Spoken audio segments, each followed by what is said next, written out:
ரொம்ப டயர்டா இருக்கு. இயற்கையான டேட்ஸ், பாதாம், பிஸ்தா, கேஷு அண்ட் ஹனி கொண்டு தயாரிக்கப்பட்ட லயன் டேட் நட் பைட்ஸ். இனிமே கண்ணை மூடிட்டு கடலை எண்ணெய் வாங்கலாம்.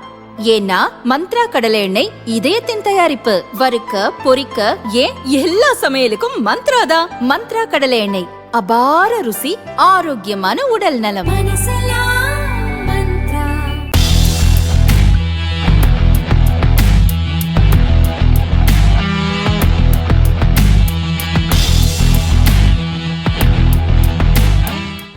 சர்வதேச நாடுகள் முதலீடு செய்ய சிறந்த நாடாக இந்தியா விளங்குவதாக மத்திய அரசின் தலைமை பொருளாதார ஆலோசகர் அனந்த நாகேஸ்வரன் தெரிவித்துள்ளார். கடந்த 2025-2026 நிதியாண்டின் ஏப்ரல் பிப்ரவரி காலகட்டத்தில் மட்டும் நம் நாட்டில் 8.18 லட்சம் கோடி ரூபாய் நேரடி அந்நிய முதலீடு குவிந்துள்ளது. நிதியாண்டின் முடிவில் இது 8.37 லட்சம் கோடியை எட்டும் எனவும் எதிர்பார்க்கப்படுகிறது. கடந்த 4 ஆண்டுகளாகவே 6.51 முதல் 7.44 லட்சம் கோடி ரூபாய் என்ற அளவில் இருந்த அந்நிய நேரடி முதலீடு இம்முறை கணிசமாக உயர்ந்துள்ளது என நாகேஸ்வரன் கூறினார்.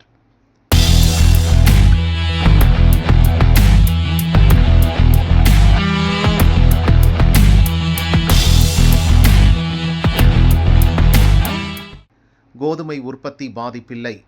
நாட்டின் மொத்த கோதுமை உற்பத்தியில் பெரிய பாதிப்பு ஏற்படவில்லை.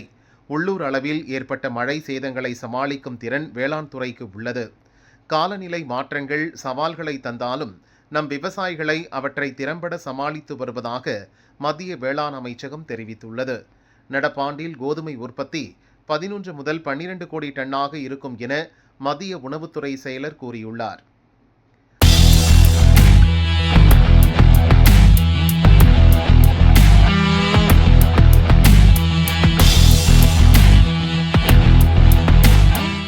வங்கி ஊழியர்களுக்கு ஜாக்பாட்.